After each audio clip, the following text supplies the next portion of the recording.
Hello guys, welcome to our channel of Sciences and Mathematics. In our channel we discuss a wide range of topics, of course, which are entailed in or contained in both life and physical sciences and also in mathematics. So for today we are going to handle a topic that is going to lead us to a unit in chemistry that is actually an introductory unit that we call a nomenclature for organic compounds. Of course, we are going to use and try to discuss in short details about a few of the concepts that we have already learned, which I'm going to put in the link. There are links in the description box below so that we can be able to put them together and understand this concept. Now, this concept of organic nomenclature of organic compounds is very important because it's going to form a basis for us in understanding how organic reactions takes place, or how organic compounds interact with others to form complex compounds, and also they understand the mechanisms of their reactions. So for that case, thank you and welcome. So as we have said, we are going to discuss about some concepts which are going to lead us into organic nomenclature.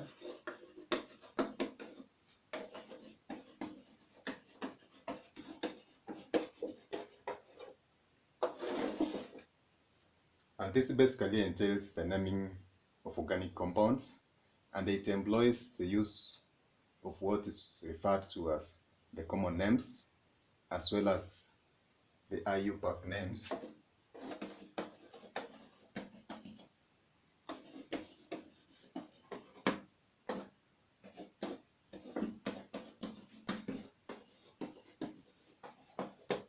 So this in an essence is the format in which organic compounds are named, and this employs the use of common and IUPAC names. Now this is an abbreviation for the International Union of Pure and Applied Chemistry. This is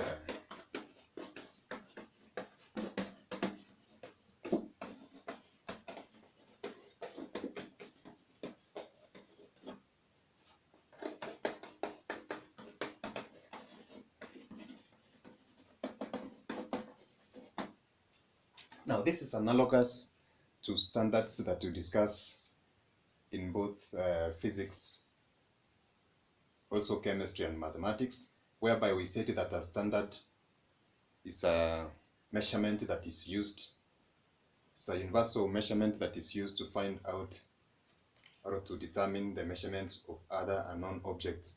So for that case, this is an organization that involves in creating some of the basic rules and regulations which entail naming of organic compounds, and other rules, of course, which entails some aspects of chemistry.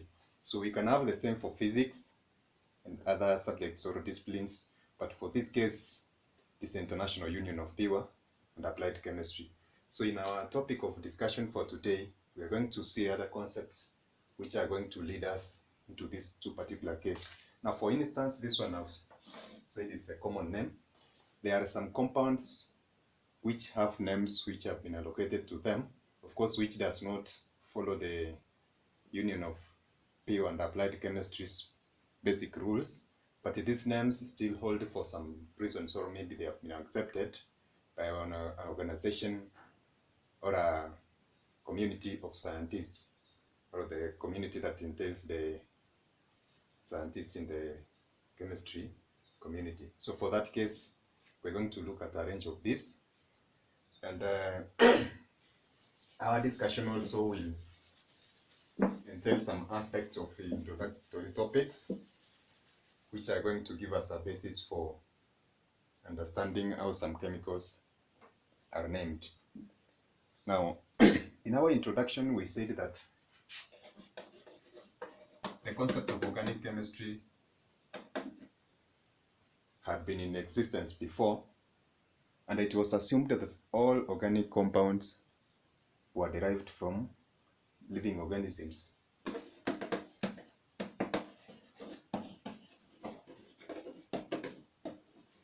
And in an essence, we say that the study of organic chemistry stemmed from the concept of organisms. So for that case, it was assumed that all organic compounds came from living organisms. This concept changed at around or at the beginning of the 19th century. This is around 1828 and whereabout when this particular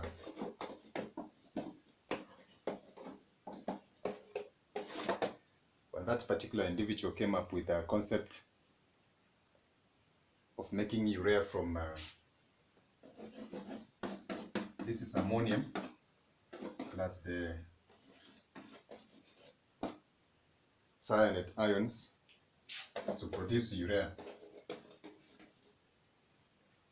Of course, in this case, this individual came up with a concept that contradicted the mainframe belief that organic compounds were derived from organisms or living organisms.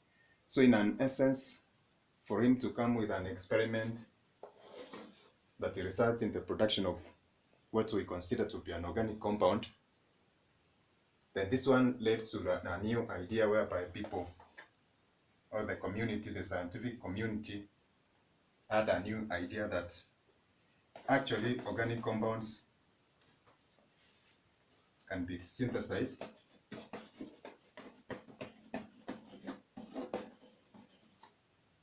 from other compounds, just like we are able to synthesize salts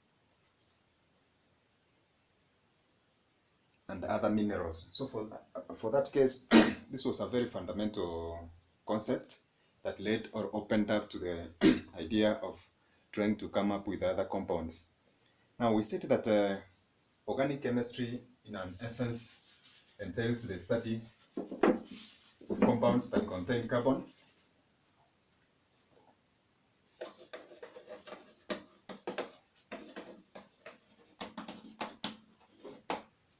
so this is the study of compounds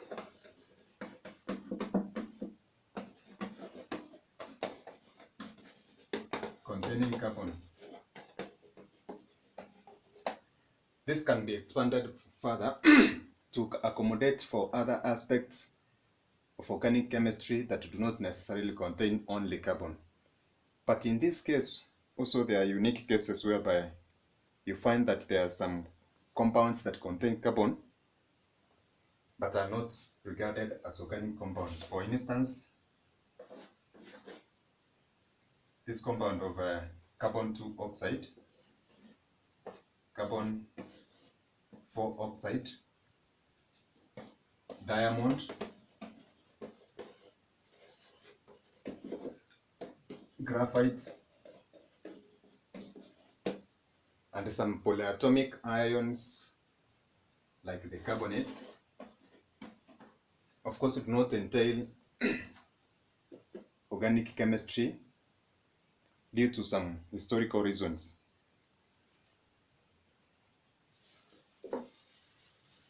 Now in this case, again there is of course what we call the periodic table. We are going to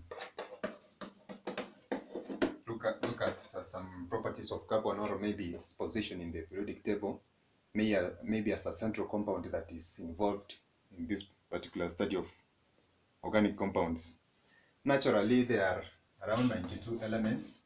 We said that an element is a substance that can exist naturally in its pure form. So for that case, there are 92 elements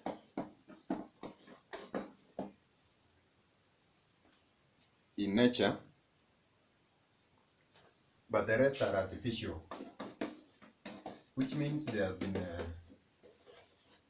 structure has been manipulated in a way, or they come up with the element through laboratory work. So for that case, carbon, we're going to see how the characteristics of carbons, of course, enable it to display different properties, which of course we said that carbon as an element is able to form what we call covalent bonds.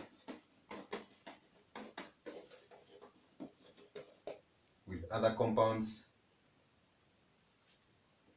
or with the other elements to form a multiple of compounds. Of course, we talked about a formation of carbon-carbon bonds. So, which means carbon can bond with another carbon bond to form a chain, or what we call cyclic and acyclic compounds, or acyclic compounds. So in this case, cyclic means a compound that has its structure in that enclosed way, whereas acyclic compounds are compounds that can be able to form chains and other structures which are not necessarily cyclic, of course, which they differ or are contrary to what I've already shown there. So for that case, it was essential for us to look at the structure of carbon as an element and try to see what makes it possible for it to form other compounds or behave in that unique way. So for this case, we shall look at a model, an atomic model, that is the Bohr-Rutherford model, that is abbreviated as BR, of course, which is commonly used to display or to demonstrate or visualize the properties of atoms. Well, that is the current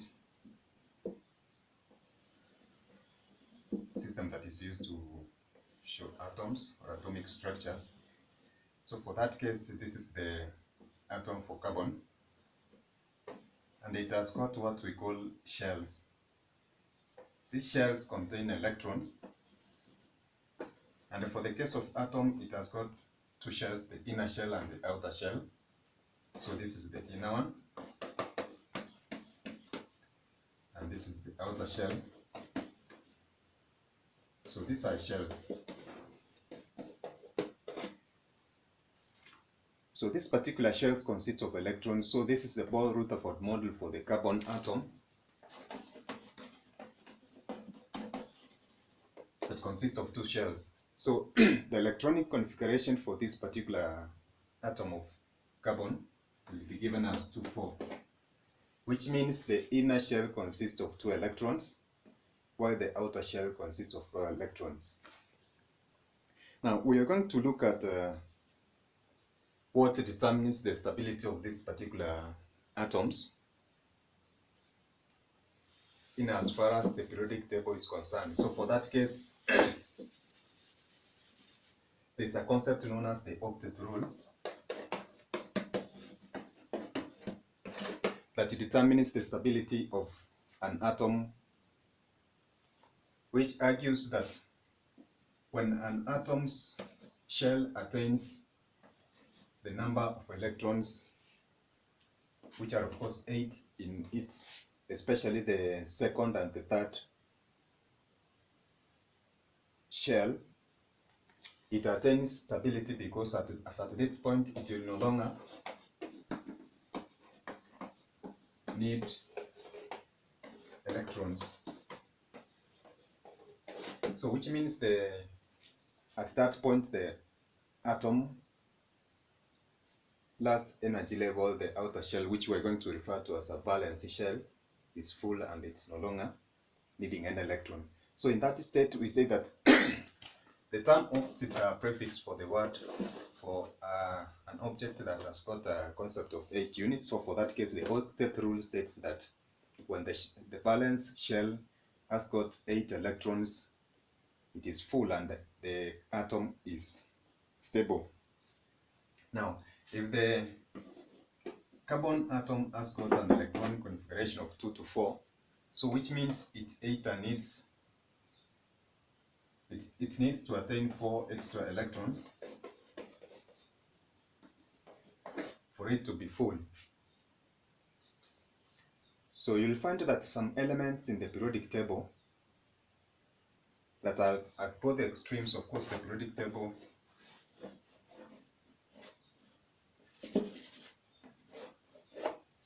like this. It's just a rough demonstration. At this particular extreme, you find that elements increase electrons at their outermost shell as you move from left to right. So which means from left to right, the elements have a tendency of obtaining the octet state, while as you move from right to left, they are losing that octet state. So at this particular point in the middle, the elements will display a tendency of either not losing electrons or gaining electrons, which means they just attain an average state in between. So carbon happens to be one of the elements whereby they are not either likely to lose or gain electrons. So for that case, they prefer sharing of electrons or valence. Now the electrons in the valence shell we refer to as them valence electrons. So for that case, some elements like carbon prefer to share their outermost electrons with other elements to gain stability. So in that case, they form what we call covalent bonds. Covalent bonds. They bond with the other elements by formation of covalent bonds to attain stability. Now with that in mind,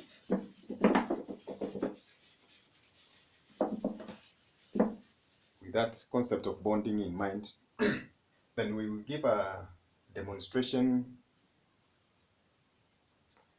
for carbon atom still,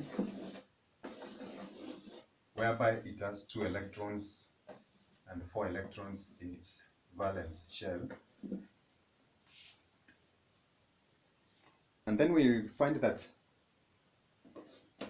in the electron dot notation, this particular compound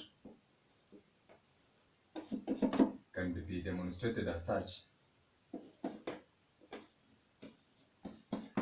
So this is a carbon atom that has been bonded to hydrogen atoms to attain the octet state. You can see the total number of electrons: 1, 2, 3, 4, 5, 6, 7, 8.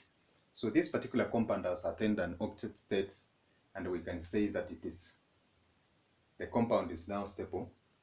The atom, the carbon atom is now stable, and as well as the hydrogen atom is stable.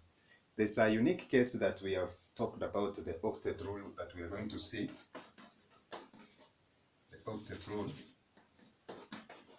that in as much as the atoms of element attain 8 electrons in their valence shells to attain the octet rule, there's a case of hydrogen and the helium. Helium consists of 2 electrons only in the electronic level, and then hydrogen consists of 1. But since helium falls under the class of noble elements, it is also stable in this particular state. So which means it has got 2 electrons in its outermost or the valence shells, which is actually the only shell that it contains, as well as hydrogen. So for that case, hydrogen has not yet attained stability, but in its natural form, it exists as a diatomic molecule. So hydrogen exists as a diatomic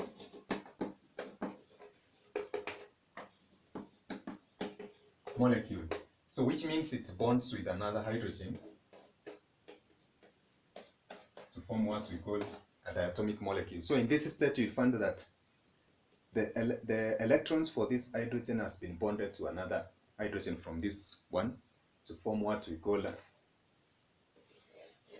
a covalent bond that consists of 2 electrons. So which means it has as well attained the octet in quartz state for that atom to be stable.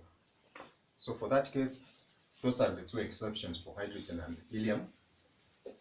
And then we'll find out that this structure that we have drawn here is known as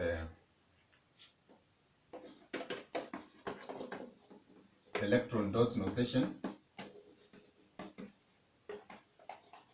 that shows the distribution of those particular electrons in that particular compound. So for that case, this particular structure will as well be shown as, we talked about the Lewis structure, or we can talk about the Lewis structure, which is a structure that shows all the atoms in a compound and the atoms which makes up that particular compound. So this is known as the Lewis structure, or the expanded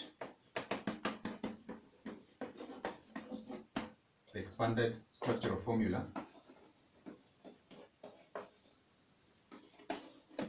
for this particular compound. So in our study, it is going to entail a lot of nomenclature of organic compounds. We are going to use a lot of concept about the Lewis structure to demonstrate how various atoms may be bonded with other atoms to form compounds, and how various compounds can be able to change their structure to form unique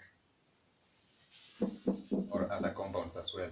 So for that case, we are going to confine ourselves to the Lewis structure to show how atoms form complex and long chain branched and ring compounds, and also the what we call the gyro compounds, but that one's we'll have to reserve it for another discussion. So as we said, the ability of Friedrich Wöhler to come up with this particular concept that organic compounds can be formed from the reaction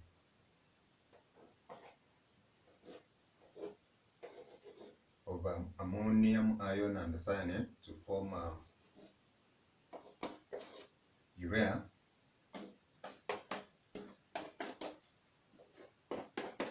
There's been a number of developments that has led to formation of several, or synthesis of several other products, as we said. And these ones have been very important for us, or a point of concentration, because these particular compounds, or the products that we come with, leads to formation of products which are very essential to life. For instance,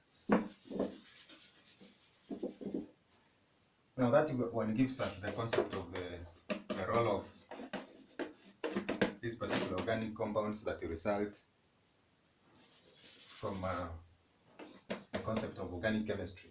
So the first one, you'll find that useful biological functions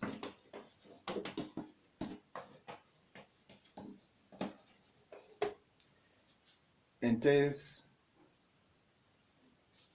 a lot of complex organic compounds. For instance, we have vitamins. These are organic compounds. We have got proteins. We have what we call carbohydrates. We have got enzymes and another acids like the deoxyribonucleic acid, the ribonucleic acid, adenosine triphosphate, etc. So the concept of organic chemistry is very important because it entails or relates to the study, or we can know how these useful biological functions are performed using these particular complex molecules like the vitamins, proteins, carbohydrates, enzymes, deoxyribonucleic acid, ribonucleic acid, and adenosine triphosphate, etc. And then you will find that most of the food that we consume, for example, the proteins that we have mentioned there, the carbohydrates, are very, very essential for our survival, and also they entail much of the organic compounds that we are talking about. The third importance, you'll find that in organic chemistry, most of the fuels that we use to run our automobile and industries are just simply organic compounds. So that one makes it very important and essential for us to understand that particular topic. And lastly, the technology that we use in our day-to-day life, like the manufacture of plastics and paints.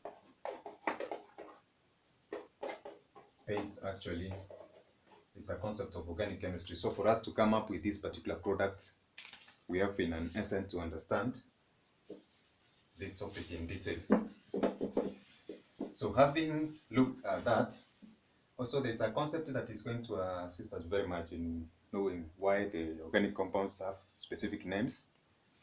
And it is good for us to have a differentiation of which particular compounds are organic or not. Now, normally in the laboratory, when we are trying to find out about the property of compounds, we look at its bonding and structure.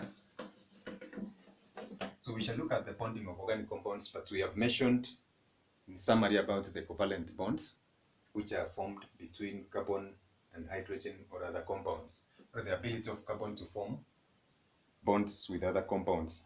And as well, the study of molecular forces between compounds or molecules, it can give us a clue on the characteristics of organic compounds and also their physical state.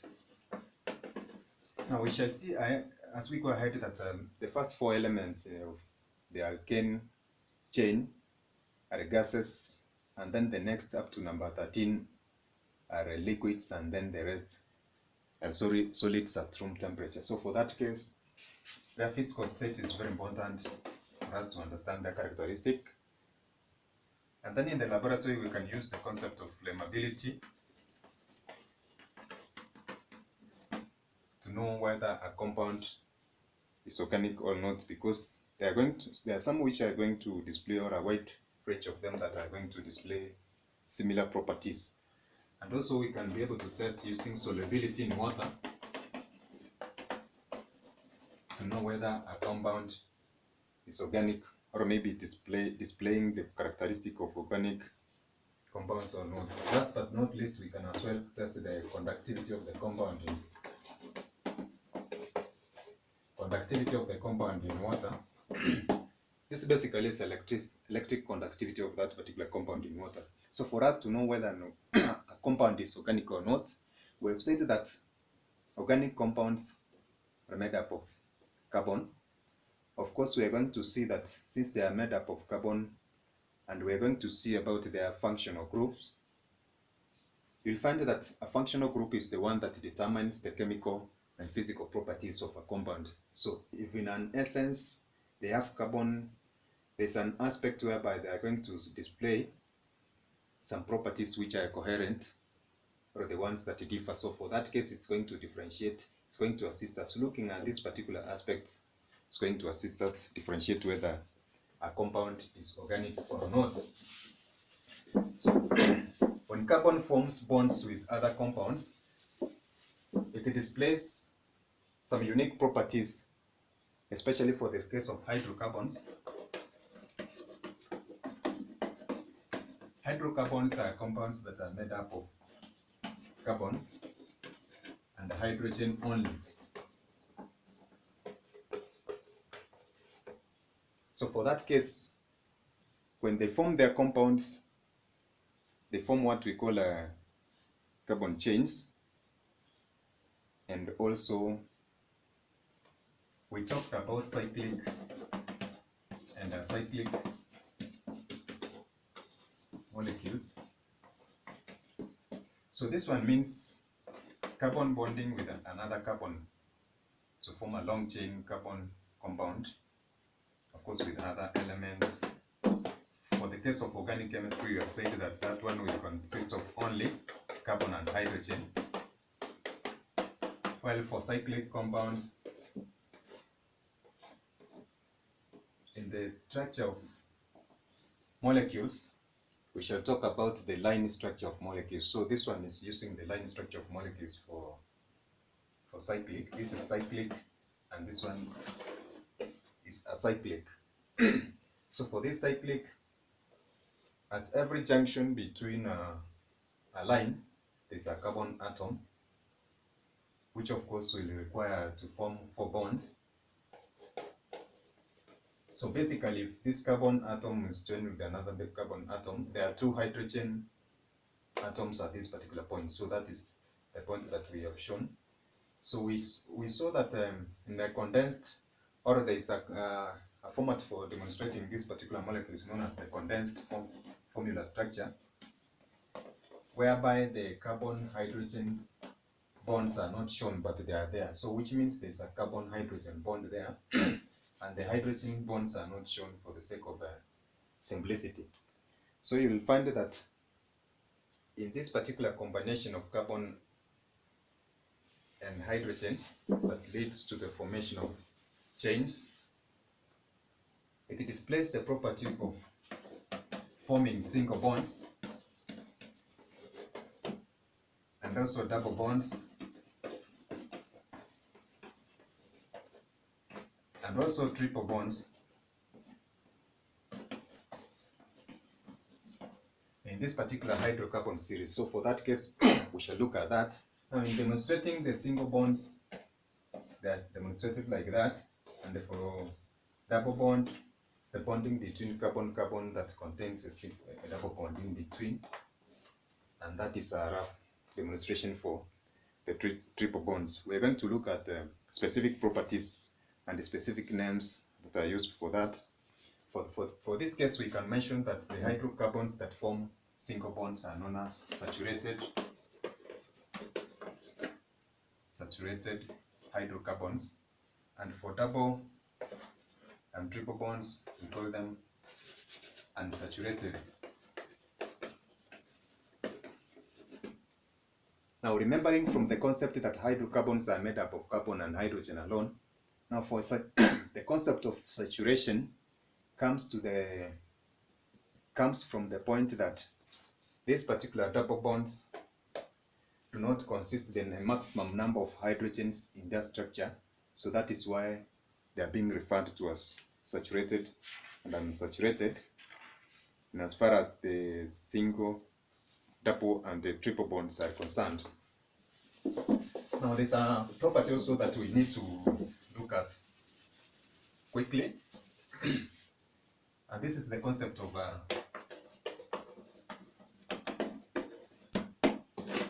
isomerism. Now, isomerism is a property whereby you find, in as much as the compounds that we're going to draw display different properties, there is a specific rearrangement of atoms in that particular structure, whereby some elements are going to contain the same type and number of atoms, but their arrangements are different. For instance, if I draw this compound here, okay, let me reduce it. So this is isomerism.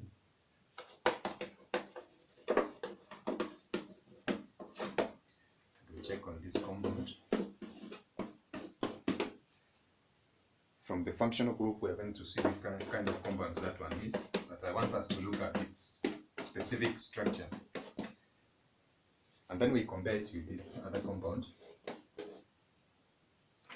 This is so we have said that carbons bonds with hydrogens and other atoms. So if you look at these particular two compounds, you will find that their structure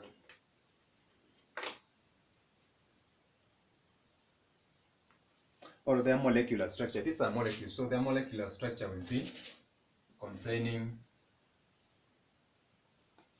2 carbon atoms, 6 hydrogen atoms, and a single oxygen, of course. So for that case, you find that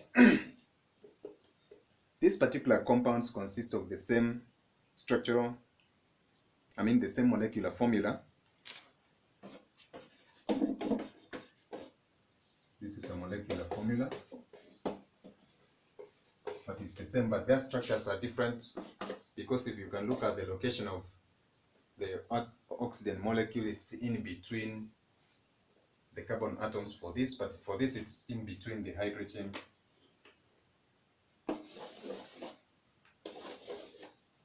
and the oxygen, in between the carbon and the hydrogen. So the ability to link to more than 2 atoms, carbon atoms, makes it possible for the 2 or more compounds to have the same molecular formula. but different structures. So in this essence, the structures are different. They are different, but the molecular formula is the same. So this ability of compounds to form these particular different structures but possess the same molecular formula is what we call isomerism. So these two compounds are what we call their isomers. They are isomers to one another. So the first compound, as we shall look at their names, we talked about the common and IUPAC names. The first compound is known as ethyl alcohol.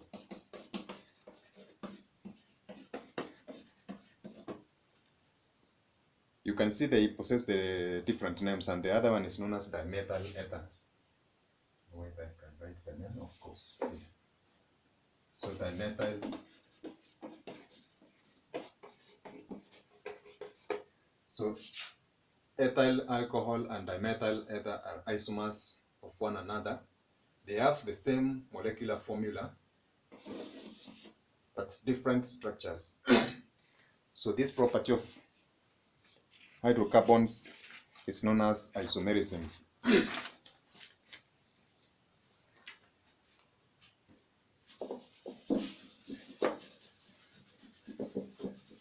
Now we shall look at another aspects in a quick way, of course, which is also going to assist us in understanding the structure or the nomenclature of organic compounds.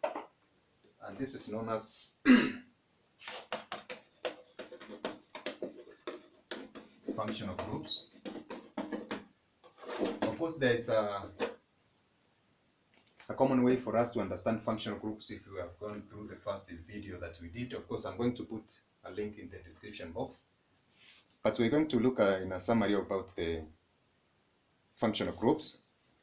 And functional groups, we see that these are the characteristic rearrangement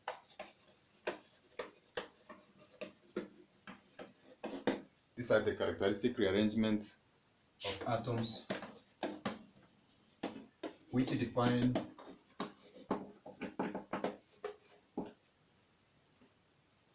the physical and chemical properties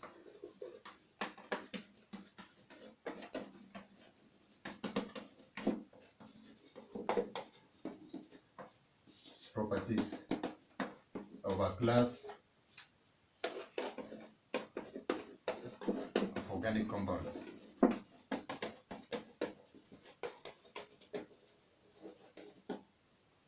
So functional groups are a characteristic rearrangement of atoms which define the physical and chemical properties of a class of organic compounds. So which means a functional group dictates on how an organic compound is going to appear or react. So having that concept in mind, we shall look at different functional groups in a summary. So the first one we shall look at is a class of organic compound known as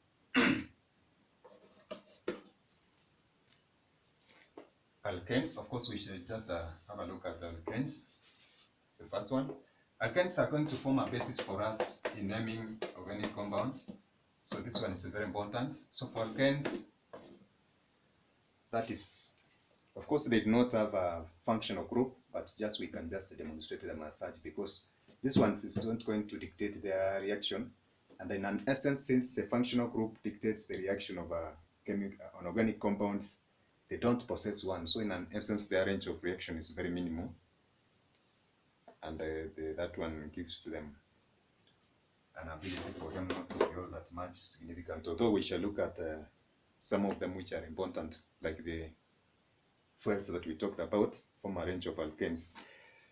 So in that case, we shall look at another one that's known as alkenes. Alkenes consist of a double bond, and they can be either cyclic or acyclic. As we talk now that we have talked the concept of cyclic and acyclic. This is a functional group, so for a compound that has been formed which contains a double bond in its structure, that's an alkene. And then we shall talk about alkynes.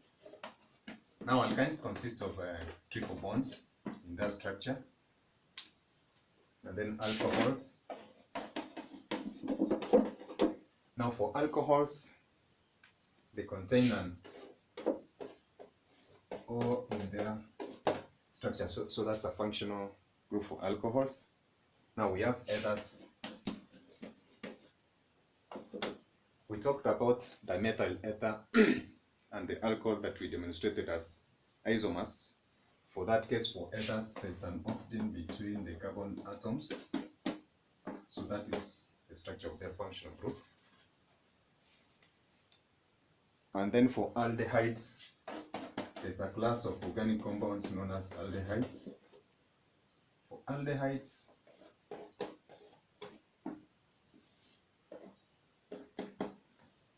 they consist of that what we call the carbonyl group, and then the hydrogen, and then there's ketones. Ketones, like aldehydes, consist of a carbonyl group, but of course bonded to other radicals, of course, which are different from hydrogen. And then we have carboxylic acids.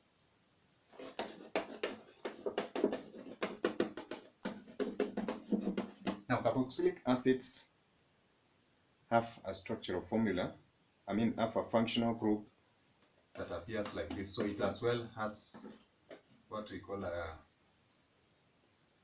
carbonyl carbon and a hydrogen. So two O groups and a hydrogen, one O group, which is refers to as a carbonyl bonded to oxygen. So next we shall look at amines. It's a class of organic compounds that are known as amines. So once this particular functional group appears in our structure, we shall try to figure out whether this compound is an amine or not. So this is an amine.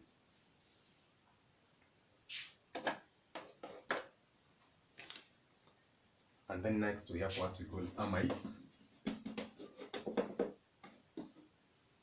Now the functional group for amides is a carbonyl bonded to nitrogen, of course, which is bonded to other groups. So that's a range of functional groups in a summary that among others, we have of course others like diols, which we're going to look at later, and others, and diols, of course. But for now, the ones that we have mentioned are going to be of importance. So for that case, it is going to form a basis for us in understanding that particular structure.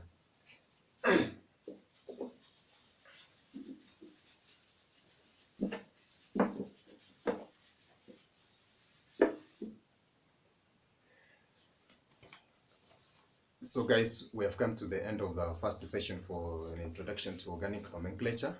This, together with another one that is preceding, is going to form a basis for us in trying to name organic compounds. And it's going to make it easier for us to try and figure out how these particular organic compounds react and their mechanisms, as we have said. So for that, let's meet in our next part of this, and which is the final one. Thank you and God bless you. Bye.